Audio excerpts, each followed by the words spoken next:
Good evening. I'll call to order our workshop for December 9th, 2019. I apologize. We are usually very, very good about starting on time or very close to on time. We had several matters in executive session that took us longer than we had probably wanted, but what we needed to have full discussion on. So tonight we're going to have a workshop on the Land Development Code update. Mr. Devon.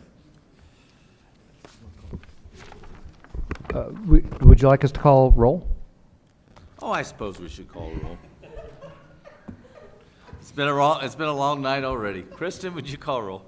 Mayor Williams. Here. Mayor Pro Tem Miller. Here. Councilmember Pfeiffer. Here. Councilmember Ford. Here. Councilmember Jones. Here. Councilmember Marriott. Here. Councilmember Simpson. Here. Thank you all for keeping me in line. Okay, now would you like to talk about the Yes, workshop? Mr. Mayor, members of the council, we have a presentation on the Land Development Code update. I believe Ryan's going to lead this presentation off.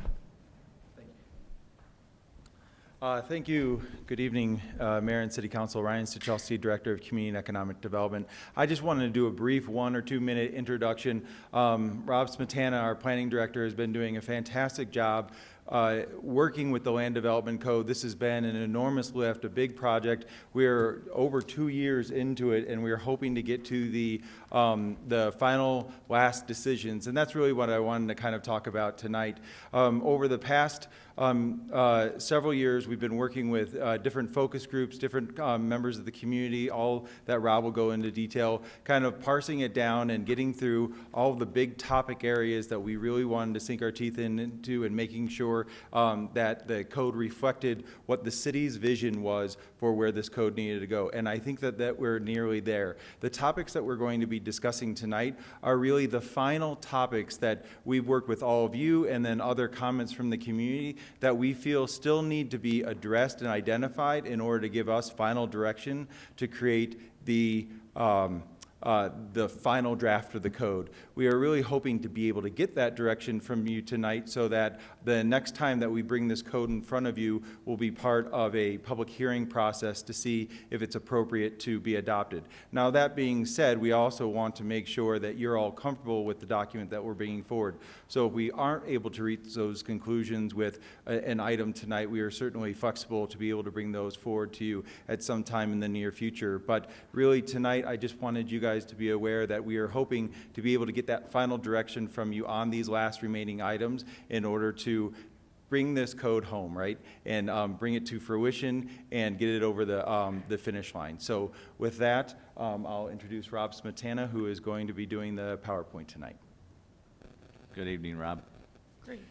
Thanks, Mayor, members of council. I'll be going through kind of those last items that Ryan mentioned. And what I did with Planning Commission and we'll do with you is just stop at each one and have the discussion with each one of those topics and see if we can come to some conclusions on those. So really just to start out, kind of the goals that we had when we started this effort, as Ryan said a couple of years ago, we think we're in the home stretch.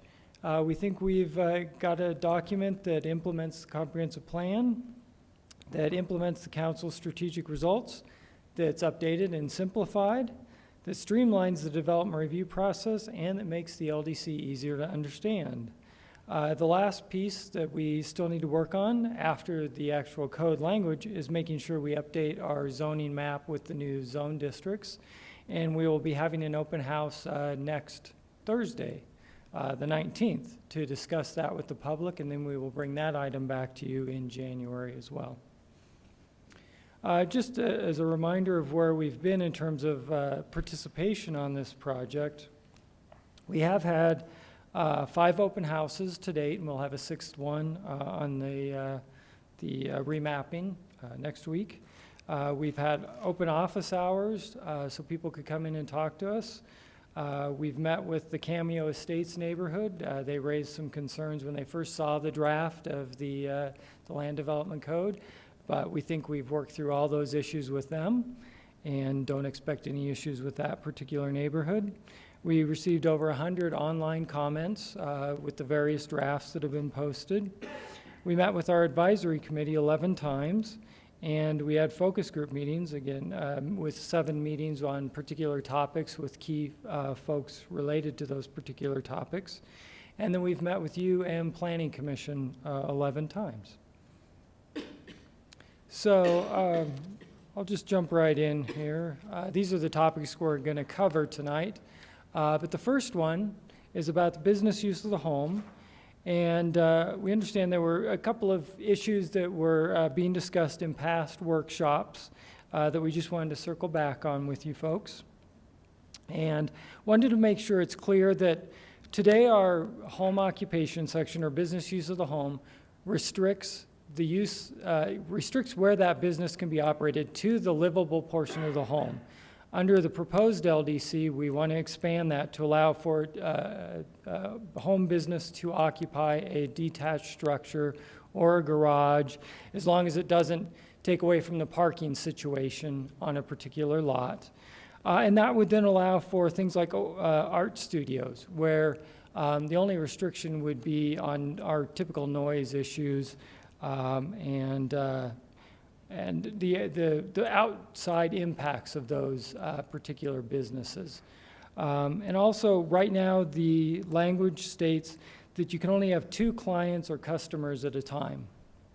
In the past, we've had that discussion of should more customers be allowed on the property as long as there's adequate parking on site for those customers. And so we did go back to the Planning Commission at their workshop and talk through this issue with them. And they were generally okay stating that you could have more than 2 customers at a time or clients at a time, as long as the parking could be accommodated on premises. Which means if you have a small lot, you might be able to get 2 cars in the driveway, and that would kind of be your limit. If you have a larger lot with some additional driveway area or other on-site parking, you could have additional clients.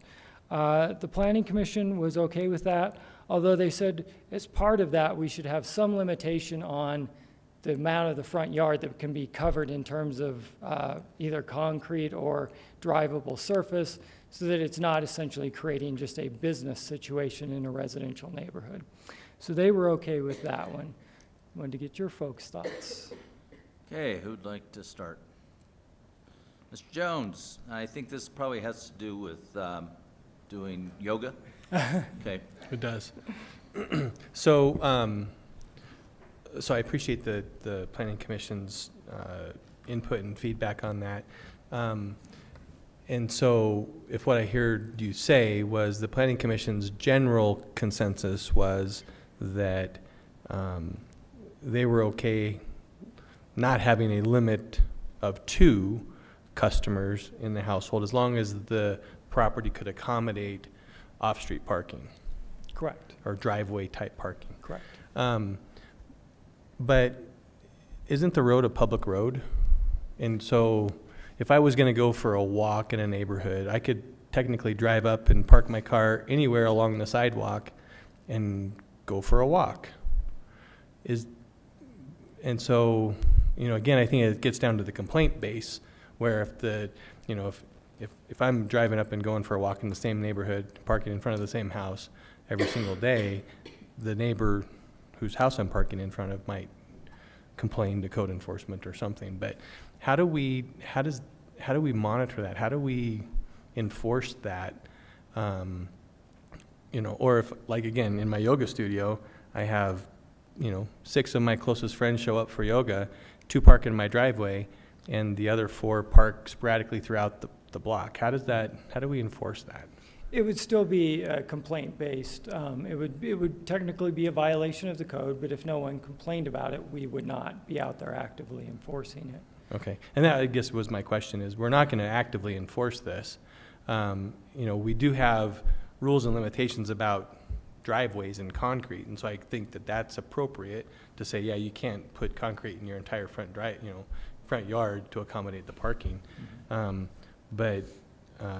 I guess the other part of this is I'm glad that that the Planning Commission felt like this was an acceptable way to proceed, because I think there are a lot of people who do something some type of work-related business out of their homes.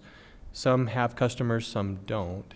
And so this allows them to service their business however, sufficient. And, my sense is that people are going to talk to their neighbors and say, hey, I'm having a yoga class on Friday morning at 8, and there's going to be 6 or 7 cars outside. Are you okay with that? You hope that neighbors are talking to neighbors. Sure. So I guess on this, I'm glad that that's the direction that we're going, or that at least the Planning Commission is recommending we go as well. Just curious if that's the direction of kind of your team and what you're thinking.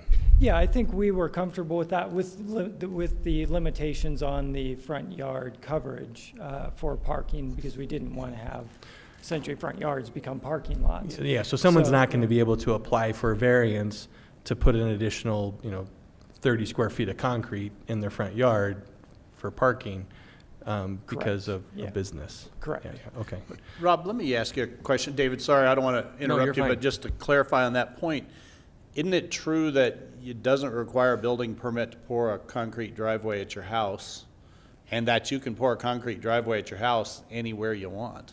Yes. That the only real limitation we have is we don't allow you to park cars on unhardened surfaces, so they've got to be gravel or concrete or asphalt or something, that you can't park cars on the grass. But if you wanted to put concrete in your whole front yard, you can. There's no limitation on that. You can today, and what we were talking about was kind of flipping that and saying that you have to have a certain percentage of your front front lawn area to be some kind of living material. It doesn't necessarily have to be sod, but that there be living material on whatever portion of it, whether it's 40% or 50%. Okay, but here's what I would say, just kind of being a devil's advocate here, is I own a number of very small houses in Old Town that the driveway might be 60% of the front yard just because of the size of the lot. Driveway can't get any smaller than a car, and so once you have a driveway there, it might be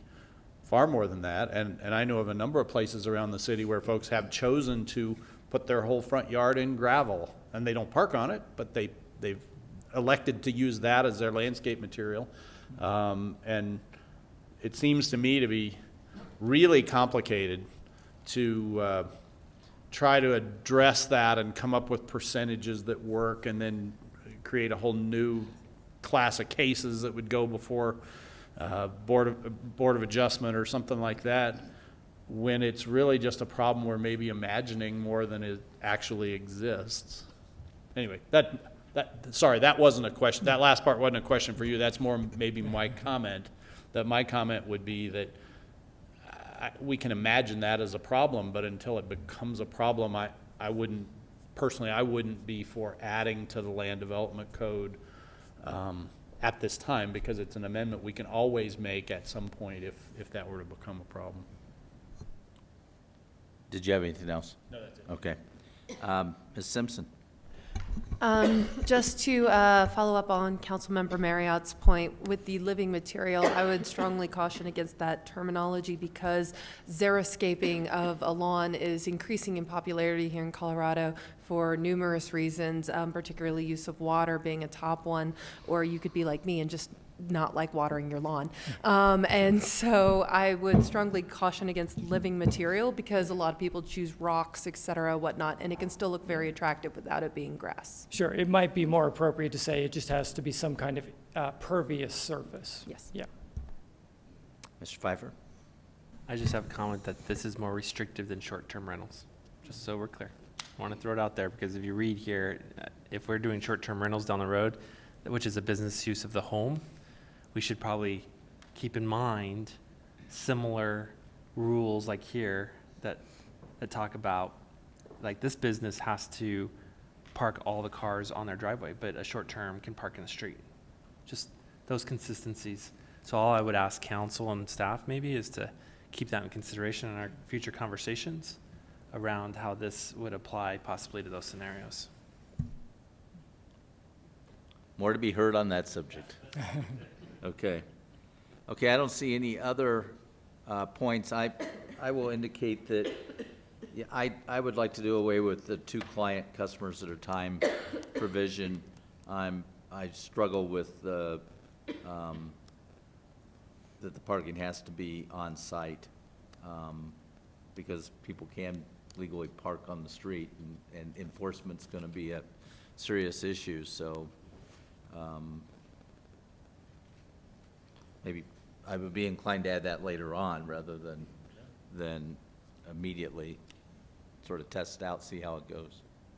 Be my observation, but when we have the public hearing on this, we might have some input from citizens as well. Okay, I think you can move on to the next one. All right. So the next one is to address similar situations to what we have had in one case, which was an ADU that was on a corner lot, that because of the nature of the lot being on a corner, and really, we only have had one of these situations, but That's all it took. it's all it took. So to address that, we want to make sure that on those corner lots, we get more of a situation like we would have on just a single frontage lot, which is typically we see those, and in all cases, we have seen those ADUs being located behind the front plane of the house. So in most of cases, we've seen them being in the backyards. So this is one way that we are hoping that you might agree with to address that situation, rather than just precluding ADUs on corner lots, but to require them to be 10 feet beyond the front setback of the zone district in which they're located in, and that they cannot be any taller physically than the height of the adjacent primary structure, which is slightly different than what we say today, which it just has a certain height limit. And in the situation that we all know of, because of grading issues, they had to actually raise the site to get the drainage off, and that actually pushed the ADU to be a little bit taller than the primary structure. So this language would then give us the ability to say, no, regardless of what height you're allowed to go to, you can't do that if it exceeds the height of the primary structure. Okay, Mr. Marriott. Just, I want to ask a quick clarifying question. So I think by our land development code, a house on a corner lot has 2 front setbacks. So this would require that the ADU be located 10 feet behind the facade on both front setbacks of the corner? Either one, yes. Okay. Yeah. Well, either or both, I guess, yeah. Yeah, depending on where it was on the Correct. site. Yeah. Right, okay. Yep, thank you. Okay, I don't see any other questions on that. I think you fixed a problem that we had. All right. That was an easy one. Hopefully this one's even easier. Mobile retail vendors. We've had some requests for dry good vendors to be treated the same way as food vendors. And we don't see necessarily any issue with that. Our current code, though, does not allow for dry good vendors. It only speaks to food vendors. So we're hoping to change that. The only other item that has come up is a restriction that exists in Old Town on those food vendors, mobile food vendors, and that is that they have to be located more than 200 feet away from a brick and mortar restaurant. And we understand when that was put in place, Old Town was just kind of getting into its own. Some restaurants were just starting there. It was unclear whether this would be strong competition. But at this point, we feel that there's enough restaurant activity down there, and we have enough restaurants already competing with each other, that it may not be a bad thing to remove that restriction and allow food trucks to be in Old Town at the same time as restaurants are open. They would still have to be on private property, so this is not on street, which still requires that to be part of a special event. But on a private property in a parking lot, you could have a mobile food vendor set up within 200 feet of a brick and mortar restaurant. Have we gotten any feedback from the bid on this one?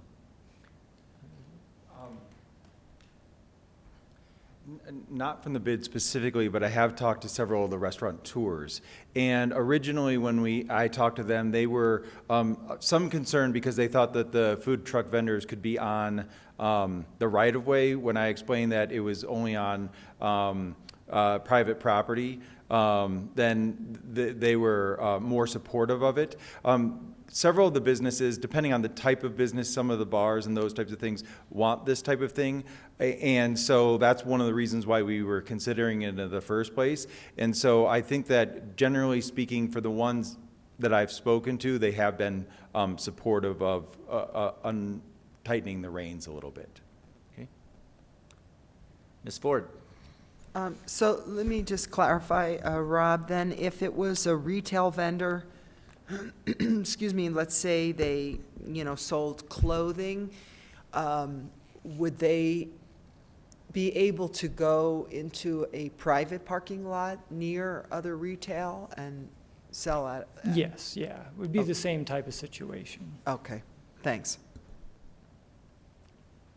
Okay, I don't see any other questions or comments, so looks like what you're talking about, at least at this juncture, until we have public outcry against it at a public hearing, looks like it makes some sense.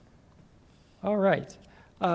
In terms of moving on to kind of mixed-use issues, and we've got a couple of them here in a row, but there was some discussion about what does mixed use really mean and what are we defining that is in terms of this land development code.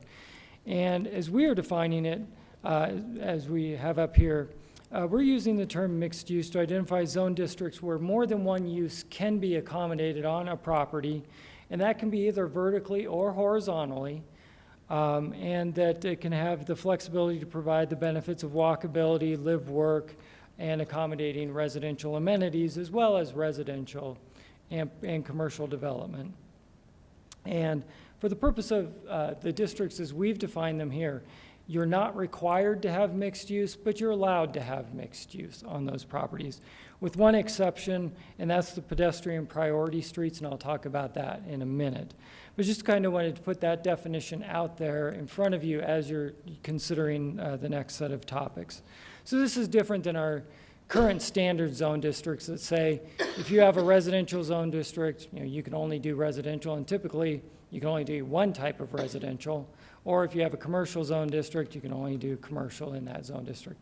These would allow for those mix of uses to occur, but not necessarily require those mix of uses. Mr. Marriott?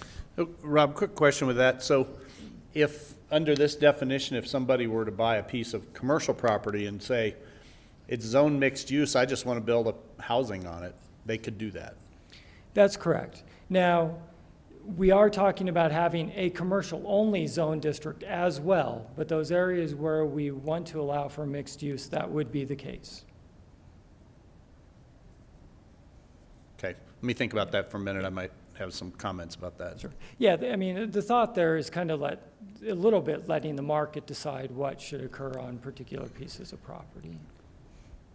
Mr. Fiver? Right. Well, I'm still confused. What's mixed use if we only have one use? What would be another scenario other than walkability? That's it. And flexibility and accommodating amenities. Well, again, although you don't have to require that vertical mixed use, we anticipate that there would be horizontal mixed use. But in his use case that Mr. Marriott just explained, it's just one use. It And potentially we call on- it mixed yeah. use, but that's only one use. Sure, potentially on one piece of property, that could be the case, but the next property over might pick a different single use, and the next property over might pick another. So eventually it could be all single use. residential. So we don't necessarily see that happening. I think that could be a worst case scenario, yes, for mixed use areas. But in terms of letting the market decide, what we've seen kind of across the country is that doesn't happen. There's usually a mix of uses that occur within an area. And we certainly have that today in areas where we designate on the comprehensive plan for them to be mixed use, but parcel by parcel, they're not. But as you take an aggregate area, you do get a mix of uses on those properties. One good example is the Five Parks property, the Park Ridge development, which you folks approved not too long ago, where they decided to essentially bifurcate the property with residential on the back side of the property along Indiana and commercial on the front side along Indiana. But it was designed so that even though the uses are really separated by a line, There was integration of the street system, the pedestrian system, so it did ultimately create a mixed-use neighborhood, just not vertically. Mr. Marriott? So, Rob, that's exactly the case I was thinking of, or thinking of some of those properties out in northwest Arvada that are currently zoned, some are zoned commercial, some are zoned residential, but if they were to be zoned mixed use, in the current market, they could all become residential right away, without any requirement that part of them be commercial. I'm not quite so sure that that's what the vision of I would have, or I would even dare say the residents that live out there might have for those parcels. And it seems like that's very subject to just market conditions that, you know, in a current market like we have where housing is tight and, you know, the uptake of housing is as fast as it can be built is very different than other market conditions.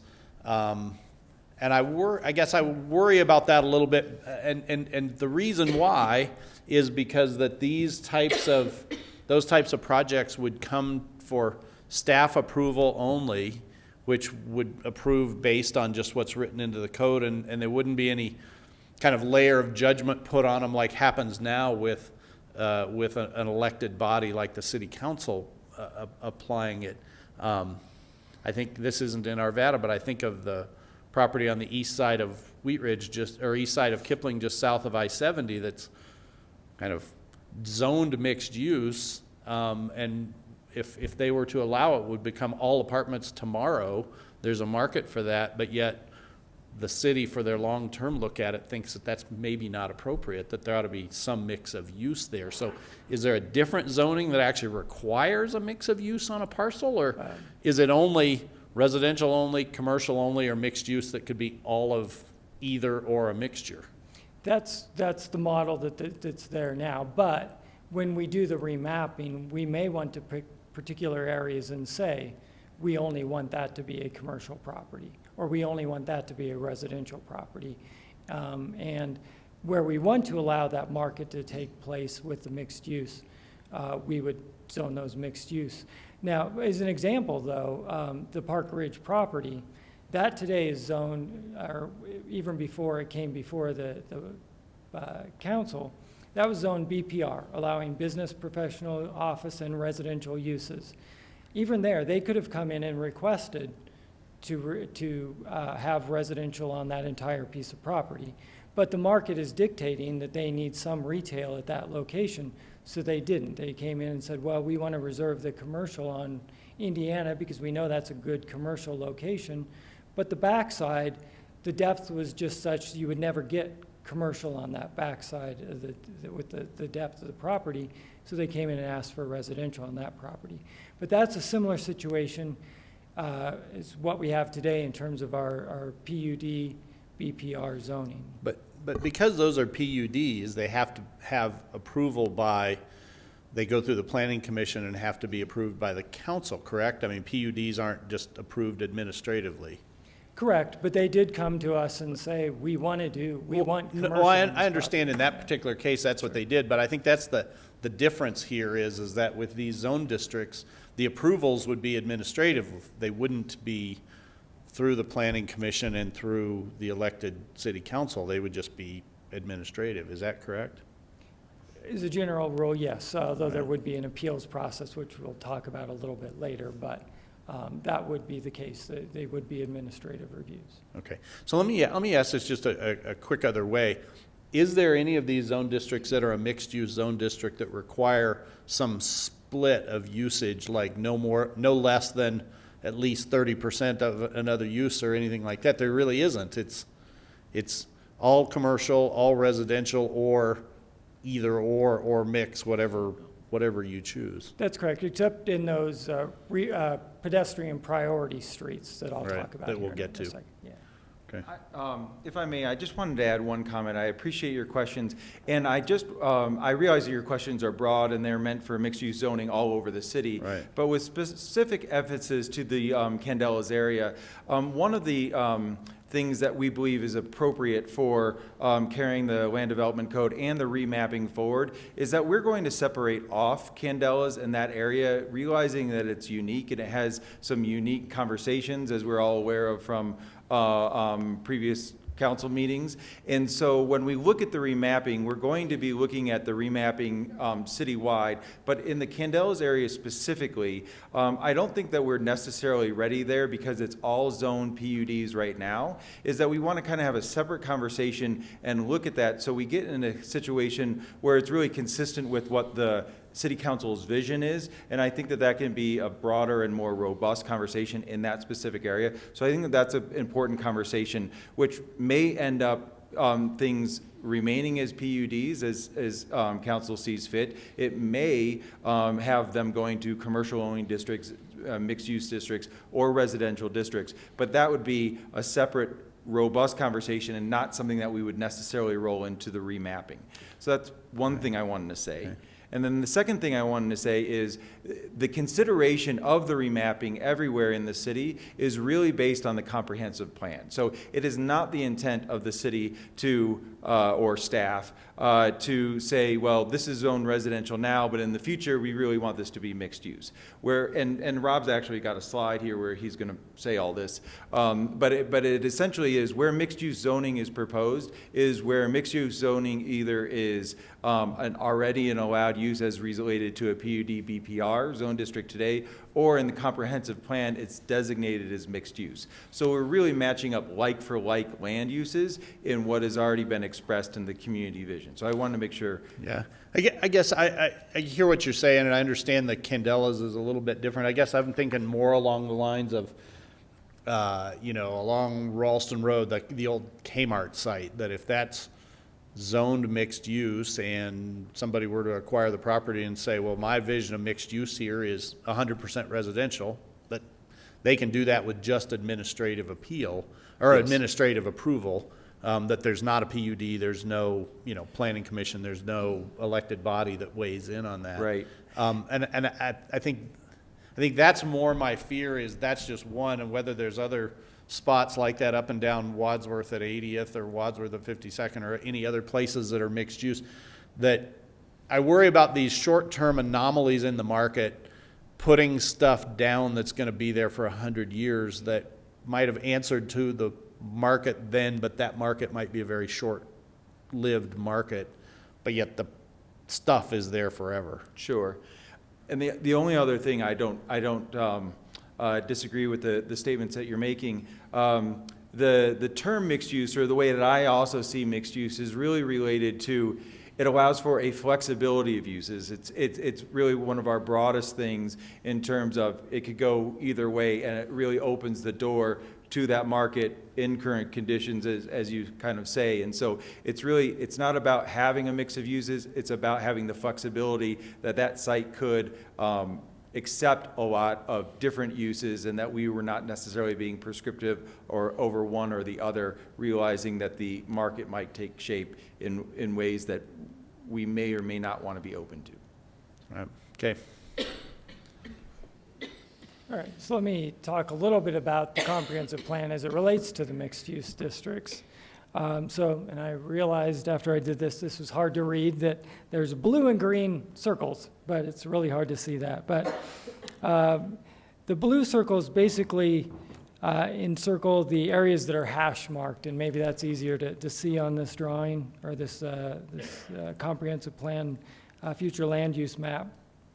But those are areas where our comprehensive plan says just that we allow for mixed use, doesn't require mixed use. It says here's the types of uses that are allowed within these particular areas, generally saying, you know, it allows commercial, residential, light industry, those types of uses.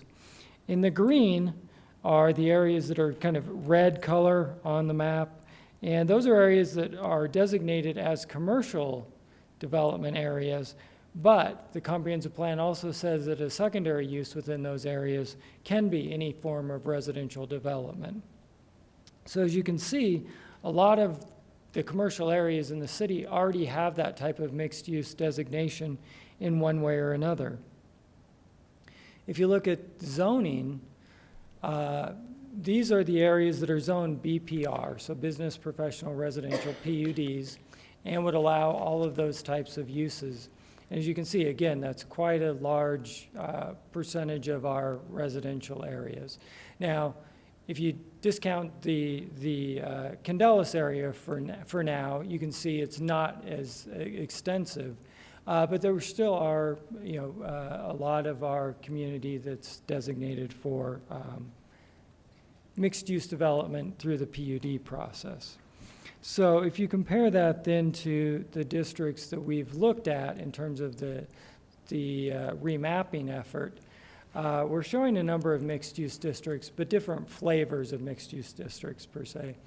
Everything from a neighborhood scale mixed-use district, which is kind of the yellow color on the map, to the most intense, which would be the mixed-use transit, which would be the purple color on the map, which is just around our transit stations along the G line.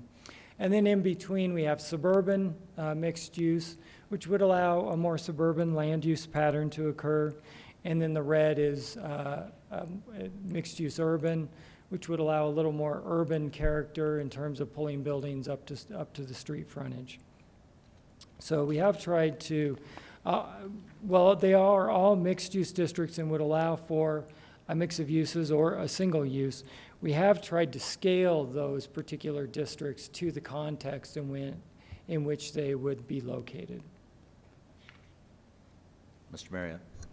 Thank you. So here's a question I have. I'm looking at the last of these, this one you have up on the screen here that shows the orange and red and purple and all the different ones. I can pick out at least 2 or 3, if maybe not all of those, where those are going to be places that under some of these proposed zone districts, that the approvals of things being administrative only are going to cause lots of heartburn. And the one that's closest to me is the Kmart site, the empty Kmart down on Ralston Road. That if that's zoned this mixed use urban, and somebody buys the property and says 600 apartments, that's what I want, and I'll stay within the setbacks and the height limits and the lot coverage and comply with the open space requirement and all that, so I want a permit to do that. From an administrative standpoint, the staff will be compelled to give them what they want, even though that may be very different, even though something like that may be very controversial. Maybe ultimately what the community through a detailed conversation might decide is okay, but it seems like there would be, at least for the community, a lack of process or ability to weigh in on developments like that. So is it possible that some of these locations that are much more, I don't know, controversial is not the right word, but there could be things that have much more impact like that those be reserved out to remain under PUD status, where it wouldn't stop anybody from bringing forth a proposal and saying, look, I've got an option on the property, or I own the property, and here's what I want to do, and here's why I want to do it, kind of like we have now, and just take away that, essentially, that use by right of that mixed use kind of a thing. I can think of several places on this map where that just, boy, gives me great heartburn. I think of the 80th and Wadsworth area, that if somebody were to acquire that property and say, hey, just so you know, I'm going to remove all the buildings and I'm putting 900 apartments there. The community might want to have more way in there than just a staff approval on something like that. So do we have any other options, or how do we kind of thread that needle? Two things I would say. One is we have adopted a comprehensive plan, which was a community effort that talked about having mixed use in those areas, and that mixed use being potentially horizontal and not vertical, and talking about taking the broader view of mixed use being across an area, not parcel by parcel. So we've got that piece. The other piece is, after we go through this effort, we do plan on going back and doing some small area planning efforts with neighborhoods that would be impacted by the new mixed use zoning. And that's not to say that we'd say we're going to restrict uses. But as part of that conversation, we want to have the discussion with the community about how best that parcel could be developed in terms of roadway connections, pedestrian connections, architectural styles, those things that aren't necessarily addressed in the zoning. So we hope to be able to at least have those conversations as part of those long-range planning efforts for these individual areas as we move forward, hopefully before any development occurs, because we don't think any development is imminent on any of these parcels at this point in time. Yeah. So there's kind of a two-tiered effort there. I guess my heartburn would be like, if you take the 80th and Wadsworth area, for instance, all four corners currently today are commercially zoned. If, if they become, if they're mixed use zoning through there, like I think what this says they would be, and a developer were to say, well, I want to take the whole southwest corner and make that residential, they would have an argument to say, look, the comprehensive plan talks about in a broad overview that this area should have a mix of uses in commercial and residential and whatever. So look, I only want a quarter of it for residential. No big deal, right? Doesn't that comply with the comprehensive plan? In other words, the comprehensive plan is broad enough that there's lots of room in there, lots of room to argue, but I realize the comprehensive plan wouldn't let a residential neighborhood change to commercial or change to mixed use. But there are lots of places where, it's like it's so broad, but what could be done becomes so specific that is there not something kind of in between? Anyway, I know other people will have questions about this, so you don't need to answer that. That's more of a comment, but I'm interested to hear what my colleagues have to say. And the one other thing I would throw out there is there are market realities too, which is if it's a viable commercial location, that commercial use is not going to go away. Maybe that's the opportunity where you do start to get the vertical mixed use. But the 80th and Wadsworth is a great example. We've got 2 grocery stores there. We've got a Target store. We've got uses that are viable commercial uses. And I don't think from a market perspective you'd see somebody being able to come in and pay the price necessary to convert that whole area to residential. What you might see is a parcel like the Target may stay, and you might get redevelopment on the old Hobby Lobby site. So then you start to get that mix of uses that we would intend with this district. Okay. Mr. Pfeiffer and Mr. Devon, would you get a bottle of Pepto-Bismol for Mr. Marriott to address his heartburn? He's having a lot of heartburn tonight. Mr. Pfeiffer. Thought there was going to be a commercial for Pepto-Bismol. So I agree actually with Mr. Marriott, because I think where I'm struggling is when the comprehensive plan, when we defined mixed use in 2014, when it was adopted, to what you're saying today don't equal each other. So we need to be clear, because when I bet you, what did we mean by mixed use in 2014? Did it mean that there would be 2 uses? It'd be only 1? Because that's not what your definition change said. So specifically when we went through the comp plan in 2014 and we defined areas of mixed use, it was meant that there was a broad number of uses in the area, but not parcel by parcel. One of the things that we've seen from a developer standpoint and from a market standpoint is that actually developers aren't very good at developing mixed use. And so you'll get a developer that comes in and says, hey, I want to, you're prescribing a mixed use project. Okay, well, I'm a residential developer or I'm a commercial developer. So what I'm going to do is I'm going to develop the part that I know, and then I'm going to subdivide off. So they'll go through their entitlements and they'll get both things entitled, but they'll work on the one that they know, and then they'll try to subdivide off.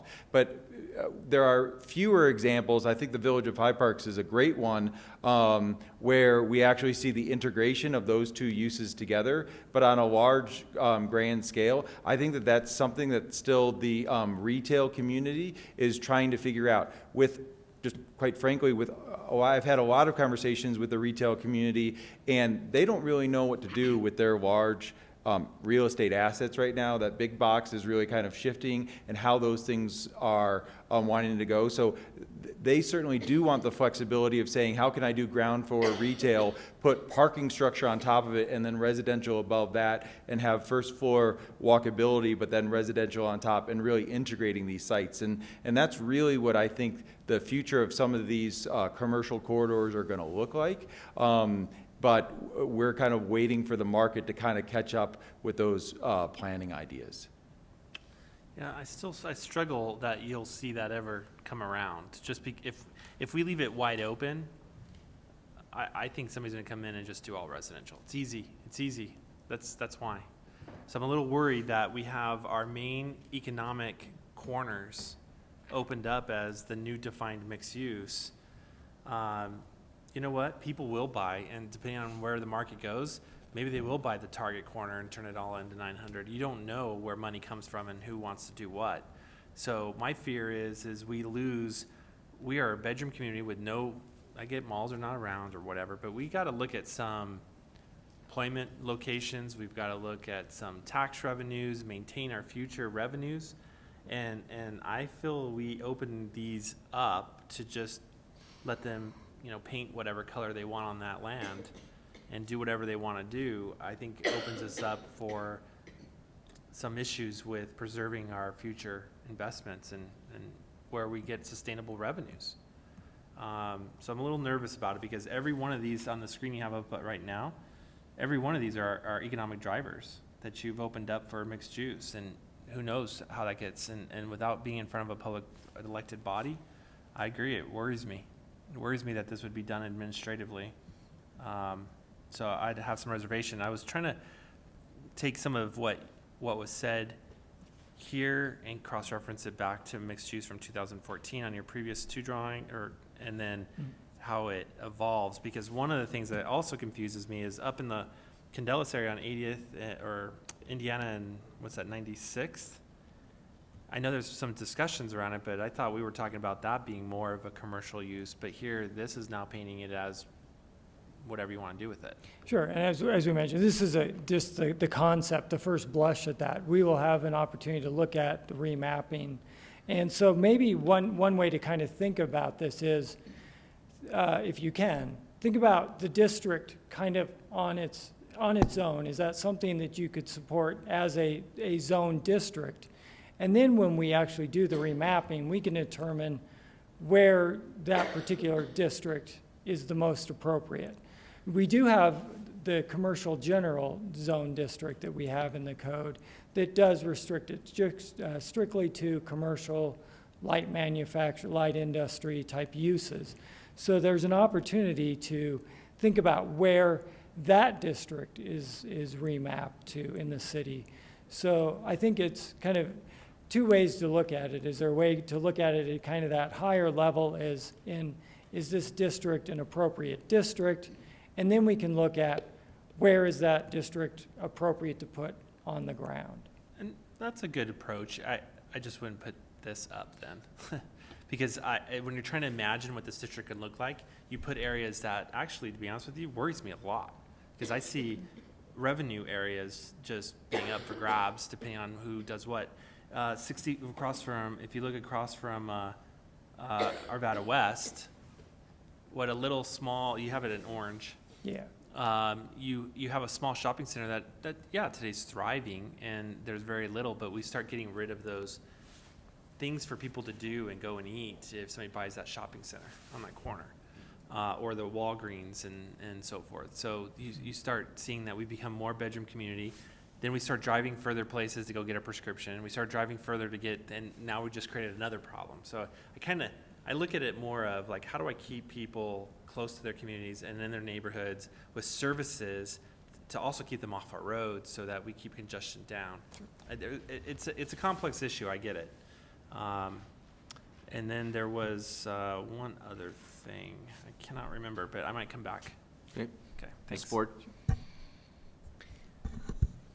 So now watch the heart palpitations, but I also agree with Mr. Marriott and Mr. Pfeiffer because, it seems to me that I think tell me if I'm wrong, is the purpose of the mixed use, I mean, you talk about walkability, right? It's giving that flavor of urban in areas that are currently not urban. So for example, if I look at the Hobby Lobby situation, okay, wow, it blows the theory out of the water as far as the big box stores, because that store moved to Westminster, is thriving from what I can tell in Westminster, and the only reason why it moved out of Arvada is because of, from what I understand, the landlord didn't want to do the renovations that they asked for. So I could see that area easily, you know, we've heard the talk about that becoming mixed use. We've just lost commercial. And as Mr. Pfeiffer says, that is what sustains our city, is the commercial. So I have problems with this as well, just going administratively, because we're trying to create more urban-like situations, but in doing that, to me, the emphasis is more on again, getting people out of cars, but that's not going to sustain us in the future. So I definitely have problems with that concept, because if anything, Arvada needs more commercial, not less. Ms. Simpson? Thank you. So I know the whole purpose here is to not require, right there in the language, do not require. But for a clarification purpose, I know the model you're speaking of with retail on the bottom, parking, apartments, it works very, very, very well in urban density areas. Would it be possible to require that if we're opening up a commercial area such as the Hobby Lobby site, to say you cannot renovate this for residential without having the commercial below, in which case we add density and foot traffic, but we maintain the commercial that exists there? Is that possible? Oh, certainly, certainly, and there are a number of codes that have those provisions that you have to have a certain percentage of a project to be commercial, or you have to have two uses. I wouldn't necessarily say commercial. There are those models out there. A number of communities have tried to do that, and I guess it depends on how you do it. One of the problems we've seen is what Ryan has mentioned, that if you require mixed use, a lot of developers don't do that. They do one or the other. There are very few true, really good mixed-use developers that can do that vertical mixing of uses. So if we were going to do that, which is certainly a very valid model, maybe you don't say it has to be vertical. You say it can still be horizontal. And that way you're getting the uses at a certain percentage or for a certain square footage. There's all kinds of models out there that we could look at and follow, but it wouldn't necessarily be always horizontal. Mr. Pfeiffer? Thank you. So I did have three. Well, one, the concern I have around this is when I talk to my peers at Dr. Cog around there, you know, you got Westminster downtown, I hear things from Parker, and you know, they still preserve their zones, and they do get those developers. So I struggle to understand why we don't get those developers. You know, I think Arvada's special, and obviously, and being a large city, the fifth in the Front Range, fifth largest city, we should be able to attract some of that. So I'm a little confused on why my peers would tell me, oh, they have no problem getting this stuff. Well, I think if you look at what's developing as downtown Westminster, that's a great example. There are a couple of locations where they have gotten residential development where there's ground floor retail. But then you also have the Alamo Draft House, a single-use site. You have the hotel they just built, which is a single-use site. But as a whole, in terms of that context, it will be a mixed-use development. So with that particular project, you're seeing kind of both pieces of that occur. But in this type of zone as defined, that we lose that ability to shape that future and that vision, right? Unless you want to come up with a different model, certainly, right. and that's something we can. And I think that's some of our worries. Mm-hmm. Sure. So this gets and then the other question I had was neighborhood, community, commercial. What does that mean in the old comprehensive plan? It's the grocery store anchored shopping center, essentially, Okay, or so, big box anchored shopping center, maybe is a Okay. better way to put it. so this leads into, because in here, if that was considered commercial, you've suggested these can be mixed use, which can turn totally into residential. That being said, I've asked this question before, and maybe you can get some help, and you don't have to solve it tonight, but maybe something that staff could do, which is I still would like to understand how many acres of zone do we have of commercial, or what we define as commercial today, or in 14 to the comprehensive plan, to what you're proposing in the LDC that says this is how many acres of commercial we'll have to use. So if we have 10 million square feet, or I don't know what number we want to use, 100 acres or whatever, and I'd like to know how this changes those zones or those abilities. Well, I mean, I have a hard time for the last few years to try to track when we keep changing zones, what does our stock look like? I mean, the one complaint I get, and it's anecdotal, is everyone says, oh, more houses, oh, more houses, more houses, more houses, more. So, you know, everyone's like, well, where's this? Yeah, I can think of all these businesses, which of course is hard to get businesses to always come here, like that grocery store that everyone wanted, can't remember. That'd be Trader Joe's. Yeah, there you go. That's the one that always popped up, and we just could never get them, right? I try to explain how difficult that is, and we need rooftops and other things. But I want to make sure we're not just, you know, cutting off our nose to spite our face to just solve residential issues and create this flexibility, and all we become is a bedroom community, and we don't have that future and that shape, that shaping another 5 parks. It is, I think, you know, I finally got, like I said the other week, I got to patronize down there a little bit more, and it's finally maturing, but that's taken, what, 15, 17 years? I get it. But you know what? Holding our ground and holding those corners the way we wanted them to be shaped into something really nice today. So if we get rid of that, then we lose that opportunity to shape that community, that little sense of community somewhere. And I think there's pockets all around. So I still have some reservation on going down this path. So to answer your question around, is this a zone that I'm comfortable with? Not the way it's defined. I'm not comfortable with it being for one use.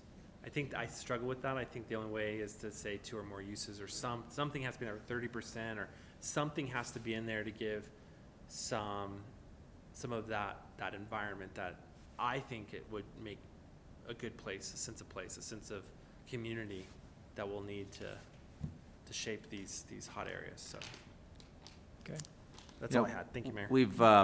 We've heard from, at Urban Renewal, we've heard from Katie Presson, who's one of the real retail gurus, and I've suggested to Mr. Devon that she do a present. I know we just got a report from her, but over and above that, I think it would be useful to have her come to a workshop and talk about this some more. I think that what I'm hearing and where I feel on it is that, yeah, I really struggle with the danger of it becoming 100% residential without us having any input on it. And I thought earlier on, as we were talking about some of these things, that we said, hey, there's always going to be situations where if city council feels that this is something that needs to go through a more detailed process, that we could make that happen.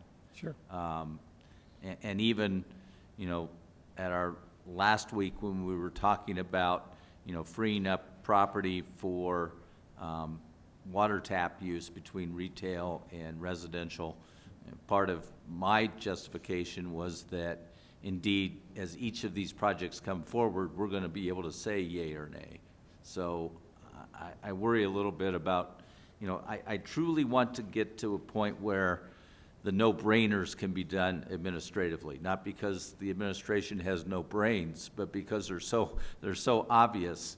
And how many times have we sat up here and at the end of a public hearing, I've said, you know, we voted 7-0, we had no public input, no one coming to testify anyway, and that it was just, sure, this is totally illogical. Those things we need to move into administrative process for everybody's benefit. But on these more, you know, and I know we can't just say on the ones that are going to be controversial, It's either gonna be by land mass or the fact that it's traditionally been commercial, that we've got to have a safety valve that it can indeed come back to, and, you know, and so that both the citizens and the development community know going in, you know, depending upon how this comes forward, you know, maybe it'll go administratively if you have the right ratios of what we're looking for. But if you're trying to do something different than that, then it's got to come to Planning Commission and City Council. Okay, and I think that's a valid, and we can take that back. I think there's certainly other ways we can approach that. We could certainly write into the ordinance, right off the top of my head, that you have to have 2 uses.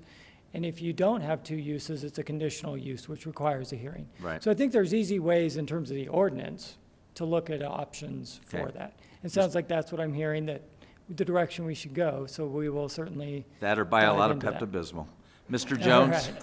And actually, you just answered my question, because I was gonna say, well, couldn't you make it so it's written so that there's a conditional use, which would then come to council? Because I share the same concerns that have been expressed, but, you know, what I don't want to see happen is, you know, these zones to be changed, and then we never know about it until all of a sudden there's something coming out of the ground, and we're like, what's going on there? Oh, it's this. You know, and so I think we have to be just careful on how we write, you know, the language around the mixed use or around each of these zones that we're going to be talking about. So I echo the same things that have been said. Okay, yeah, I think that's something we can definitely look at, come back to you on that in some other forum, depending on how we want to do that. And, you know, we just need to figure out what an appropriate ratio for a mixed use would be. And that way, there's still some predictability in the process in terms of, you know, it's an administrative decision if you do this, this, and Right. this. You know, you're going to have a conditional use if you don't want to do this, this, and this. So we can certainly look at those options. Good. And again, I think getting Katie Preston here to give us some good discussion on where the retail and commercial community is going with some of these things. Okay, no more lights, so. All right, move on. Yes, Oh. I'm sorry, Nancy. Ms. Ford. You know, Katie, I'm sure, is very, very learned and understands the market well. But I think it would also be nice to get a variety of experts coming in Sure. instead of just the one person all the time, because I think it would be advantageous to hear different viewpoints on this, especially since we do hear a lot of negatives, at least I feel like we've been hearing a lot of negatives on the viability of commercial, especially here in Arvada. Because I don't see it, as Mr. Pfeiffer was saying, you know, before. I travel a lot around the Front Range, and it just amazes me that I see these, you know, markets like Lucky's and Trader Joe's coming into a lot of communities like Longmont and Fort Collins and Loveland, and I really do struggle when I hear people come back and say, you know, we tried and it just didn't happen. We just couldn't get it in. And the thought that I have is, you know, how did you try in comparison to other people? Because since I've been sitting here, it really, over and over, you hear, no, commercial is just not viable. So, you know, it is the easiest thing to go towards the residential. It just seems like that we hear that over and over and over again. So if our team would look to see if there's some other additional voices that we can hear on this, it sounds like that'd be beneficial. Good. Okay. Okay. Let's move on to an easy one. Wanted to now zero in into one of these mixed-use districts, the Newtown area, which would be MXT for transit generally, although there's some U on the red on this particular drawing. But the intent here is part of what we heard through the Urban Land Institute Technical Advisory Panel that we had about a year ago.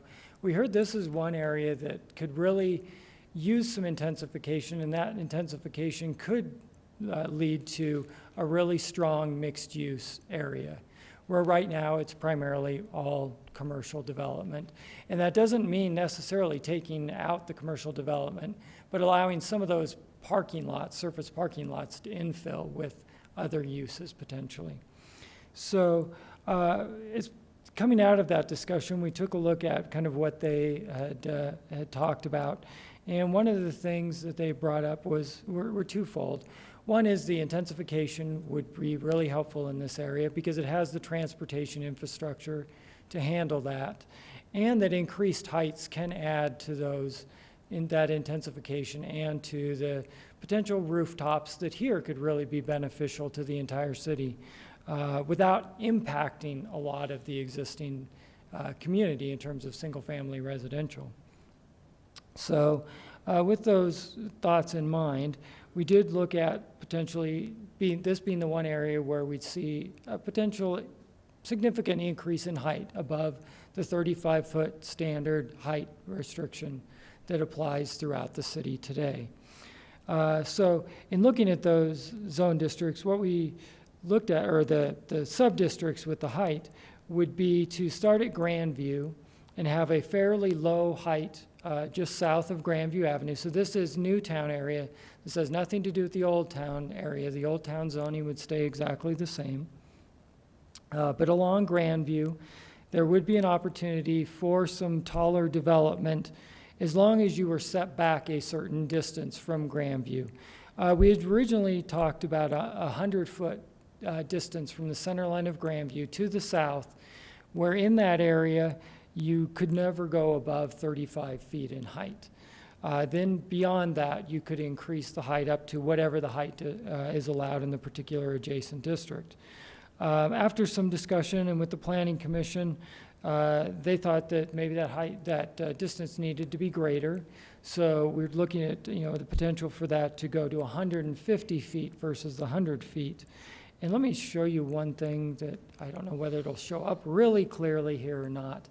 But here's a topo map of that particular area. So I used kind of two points just to kind of orient you. So you have the Old Town G-Line station platform and 56th Avenue, which is kind of down at the bottom of the hill. And the heights are pretty consistent, or the elevations are pretty consistent along Grandview, and then as you drop into the valley, and then all the way across the valley, essentially to I-70. That's all at about 5,300 feet, give or take 5 or 6 feet. The Old Town station platform, though, is 38 feet higher. So Grandview essentially sits 38 feet higher than the rest of the valley down below it. So basically, if you took that 150 feet, you would be off the bluff and down in the valley before anything taller than 35 feet could be built. So if you're looking at the self-storage site is an example on the east side of the Wadsworth bypass, just south of Grandview. Essentially, the upper part where the little shopping center is, that would be restricted to 35 feet. Once you drop down that 150 feet, which is, again, basically dropping down to the floor, then you could have, in that particular instance, a building of 65 feet in height. But in terms of that view along Grandview, you would never really get much higher than the 35 feet because of the 38-foot already elevation difference. So wanted to kind of put that in that perspective for you as we talk about that.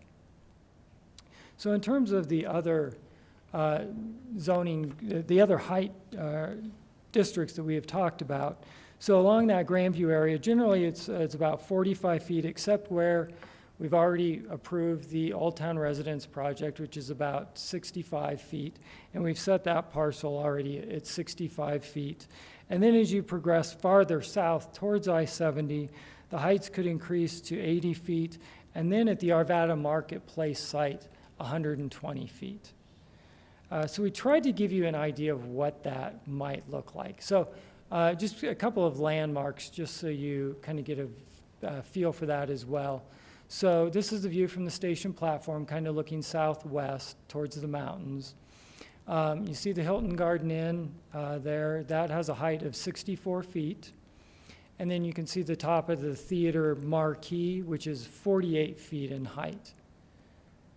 Then if you kind of spin around a little bit to the south and the east, you get the view kind of across the hub, and then you can see downtown Denver kind of in the distance. And as a reference, that power pole, which is one of the XL high tension lines, is a 130-foot high tower. Now, that actually sits kind of in the middle of the interchange of I-70 and Wadsworth and I-76, so it's actually elevated a little bit, but that gives you a perspective of about what 130 feet would look like. And we're talking about 120 feet, so 10 feet below that. So if you were to look down Vance, and keep in mind, we tried to get a rendering as best we could to kind of give you a flavor for what those heights would mean if you were looking down Vance Street. So, but the buildings are not real. Obviously, when we tried to get the perspective to work just right, the Old Town Residences doesn't look exactly like that, but it gives you kind of the feel for where that would sit in terms of a view. The parcel just south across 56th, that gives you an idea of what a 65-foot height limit would look like there. That would be where there's a potential hotel application. The MXT 80, the 80-foot height building you see in the background, that would be at about the location of where Vance, where Old Wadsworth Bypass, and 54th kind of come together at that intersection. That's where that building would be sitting. And then in the very far background, you can see what a 120-foot tall building would look like if it was sitting basically on top of Sam's Club. Ms. Ford? So Rob, I always go back to the, we talk about heights a lot, but we don't talk about the mass of buildings. And I think that, so for example, you were looking at that tower at 130. Mm-hmm. Was it 130? Yeah. I think I don't see. But looking at a tower that's 130 versus a massive building that's 130, it's very different. So somehow I think as a city we need to look at both at the same time, because I can think of a lot of examples where we talked about the height, but we never really talked about the mass, and it's really the mass that truly affects the buildings, not so much the height, because I think of one building in particular that's very tall, and I actually love this building. It's in Denver. It's near Spear. It's a kind of a silvery building. Mm-hmm. It's a very large residential building, but it's not massive, and it has a very different look to it than a building that's that tall but massive. Sure. So I really think that without the discussion of both, that it's not a true picture of what things look like. And I think that's a great point, and I think that's where, if I can go back to the idea that we want to do these small area plans for these types of areas, I think that's certainly a topic that could be discussed as part of a master plan effort that could then be adopted by the city and say, generally, here's the provisions that we want you to work within. And bulk could be one of those, certainly one of those topics to be discussed, and how that could be dispersed across the site. That certainly could be that neighborhood discussion that everyone's kind of talking about how we get the neighborhoods involved. And that's what we really want to do before we see any type of development. Yeah, thanks. Ms. Simpson? So my concern is with the protection of the heart of our city, which is Old Town, and how we develop our new town area while keeping Old Town as the treasure that it is. And here we have a rendering from Vance, which is great. I would be more interested in a rendering from Grandview and how that's going to look with our 360, or not a 360, but our 180 there. Are we still going to be able to see downtown and the mountain line straight ahead and the mountain line to the west? Because I feel like that's extremely important, as well as coming up Wadsworth, we have that beautiful view of Old Town as we come into the city. And if we have a bunch of buildings that are quite tall in the way, that's going to detract quite significantly from the heart of our city. Sure, and we did try to think about it both ways. And I realize this this rendering actually is about we figured about 6 feet below the actual grand view elevation. So you're kind of getting something that appears taller than it would necessarily be from grand view.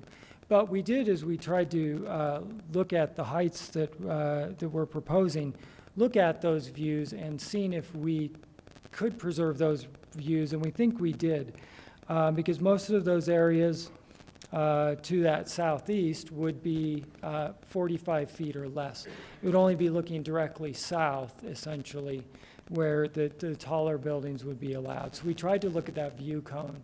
And then if I can, let me show you kind of to that southwest view. Again, this is the view from the transit platform. You can see the Hilton Garden Inn sort of back down behind the sign there. And if we looked at the 65-foot height that we're looking at for that whole stretch down the west side of essentially the bypass, this is what you would see. So there's a couple of buildings that would be about 65 feet. So essentially it would be taking the Hilton Garden Inn and just kind of keeping that height as you go across there. And that does not impact those mountain views, just a little. Ms. Simpson? With respect, I beg to differ. The Hilton does impact the mountain views, because you can see you have the trees, and then you have the rolling up of the mountain, and then, yes, so you can see a little bit of the mountain above the Hilton Garden Inn, but if you have an entire line of buildings at that height, it does impact the view quite significantly, because it takes away half of the picture, including the tree line, which is really important for the nature of that view.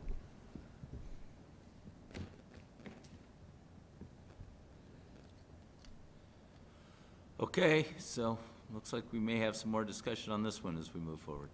Okay.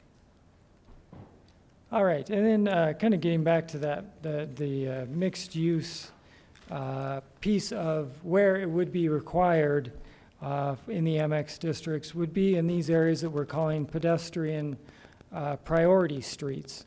And those would be areas where a building would not necessarily, the way it's written now, would not necessarily have to have a mix of uses, but would need to be designed to accommodate a mix of uses, meaning the ground floor could be used in the interim.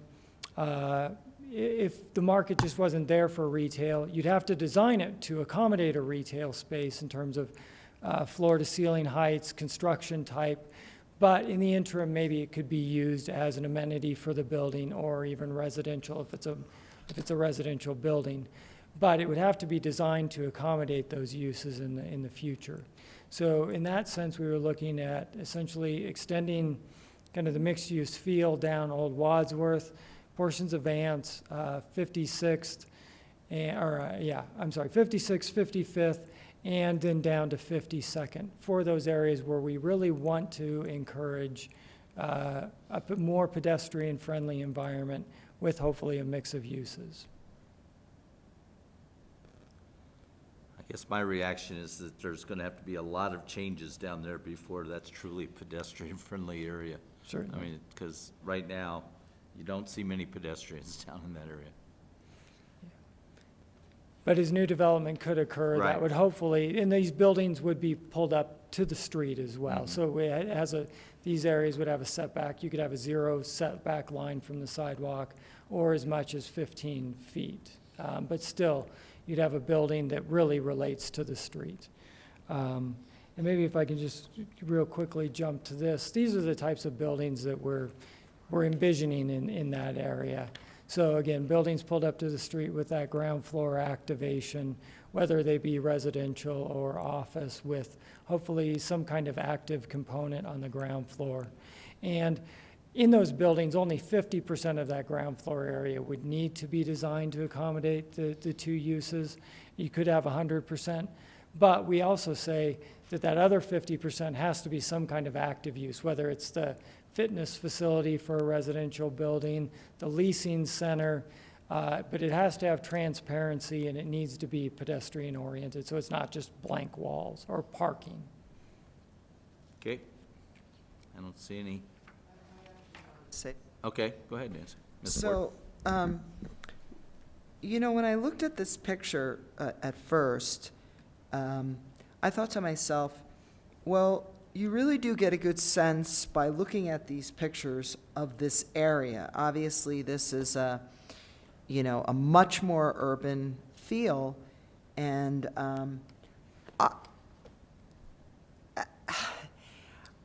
I feel like with some of the changes that are being made in the city, and I think of Old Town in particular, the library came in, for example, and it's similar to that building on the south, or on the bottom left there, just not quite as massive.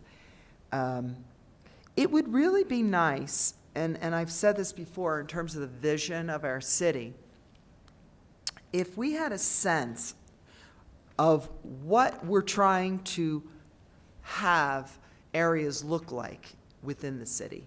So for example, this is great.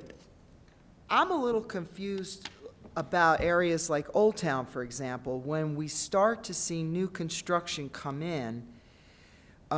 If one of these were to come in, I would say, wow, that's quite a big change. That doesn't sound like the descriptions of Old Town in the guidelines, in the comprehensive plan, in some of our other strategic documents that say, we're trying, I even think of the Old Town bid, for example, when it came the other night, or, a couple of weeks ago, and I was looking at their goals for Old Town.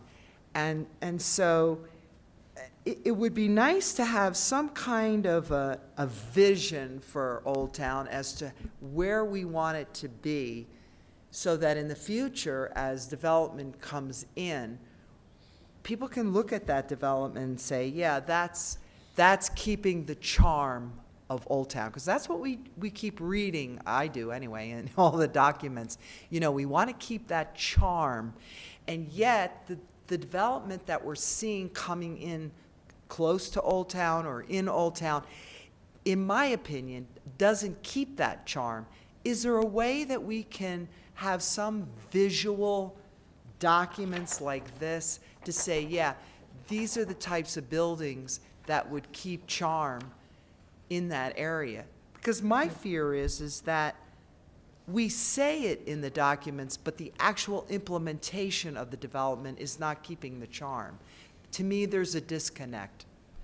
I don't have a problem with this near, streets that we want to urbanize, because to me, this is very urban right here. This is a different community look than what we currently have today. So I see this as potentially controversial because we're changing the look. And so I think if people had a greater sense of what it is that we want to see in those areas in a visual document like this, I think we'd have less controversy when these developments come, because the expectation is there. Oh yes, these types of buildings is what we're aspiring to. Yeah, certainly. And in terms of Old Town, we have that document, the design guidelines for Old Town that are part of the land development code. Those are the guidelines and standards for Old Town.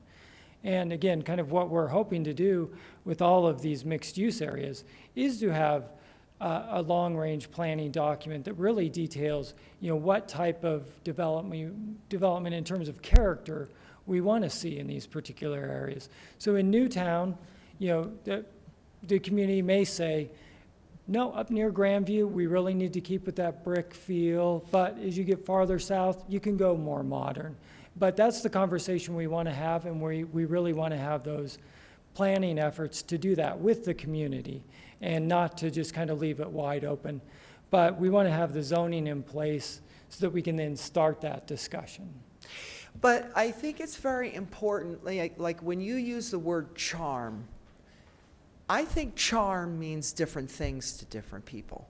Sure. I would not use the word charm to describe these buildings. They don't look like charm to me but my definition of charm may be different than your definition Yeah. of charm. You definitely want to use visuals when you're defining those types of things. So that Yes. people have a feel for what a particular character area should be like. Yeah, I agree. Words don't always convey the right message or the right information.